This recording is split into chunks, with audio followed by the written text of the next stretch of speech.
मेरा नाम डॉक्टर सुनील कुमार है।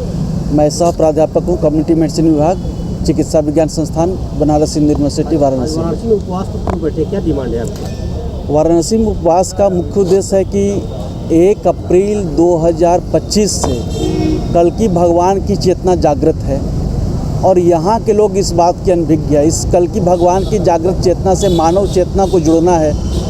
ये अनभिज्ञता का लाभ दूसरे लोग उठा रहे हैं, जो नास्तिक लोग हैं। वो क्या कर रहे हैं, दक्षिण भारत के मंदिरों में जो नास्तिक लोग पुजारी बन के आ जा रहे हैं, उनके भोग प्रसाद में डिस्टर्बेंस है, आरती में डिस्टर्बेंस है।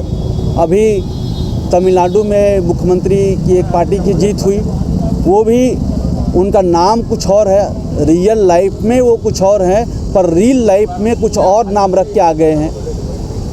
जबकि जय और विजय कल्कि भगवान के पुत्र का नाम है, उसकी हवा बह रही है, उनकी चेतना जागृत है, ये उनको पता है।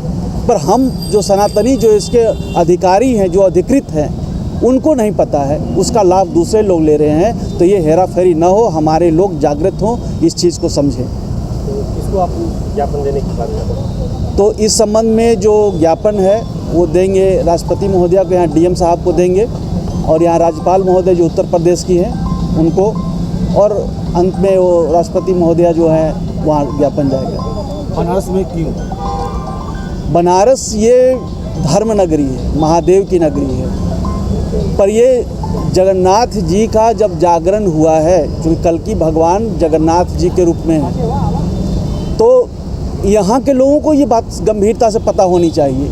यहाँ जो अधिकृत पदाधिकारी हैं, आध्यात्मिक पदाधिकारी, शैव पंथ पे और वैष्णव पंथ पे दोनों, खासकर मेरी शिकायत वैष्णव पंथ के लोगों से है, वही अनभिज्ञ है तो जनता कहाँ से अनभिज्ञ होगी? वही उनके बीच की बाधा दूर करने के जब उनकी बाधा बन कर आ जा रहे हैं। झूठ मूठ का इधर उधर कहते हैं कि बकवास चल रहा है, और जो मूल बात है वो हो ही नहीं रही है। मूल बात मैं फिर दोहराता हूँ, 1 अप्रैल 2025 से कल्कि भगवान की चेतना जागृत है, जिससे हर मानव की चेतना जुड़नी है। और ये सिर्फ पहले सनातनियों की होगी, लेकिन बाद में अन्यों की होगी।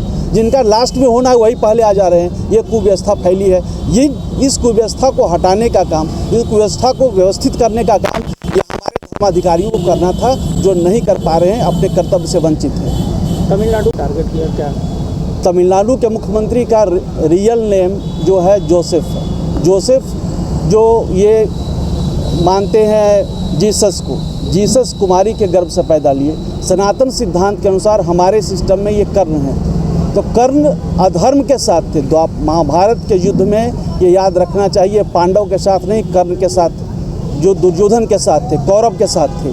तो एक अधर्मी धर्म के नाम लेके आ रहा है। कलयुग में विजय, थलपति, भूपति, भूमिपति, ये धर्म का नाम है, जो धर्म के पथ के चलने वाले हैं। ये उत्तराधिकारी हैं प्रथम, जो कि जुड़ेंगे कल्कि भगवान की जागृत चेतना से। और ये इस चीज़ उनको पता है। कहते हैं कि जब कोई दुर्घटना होती है या सत्ता परिवर्तन होता है तो अपराधियों को सबसे पहले हवा लगती है। आम जनता सोई है, इनको पता है ये पहले वो नाम लग के आ गए, इसलिए इनको टारगेट किया जा रहा है।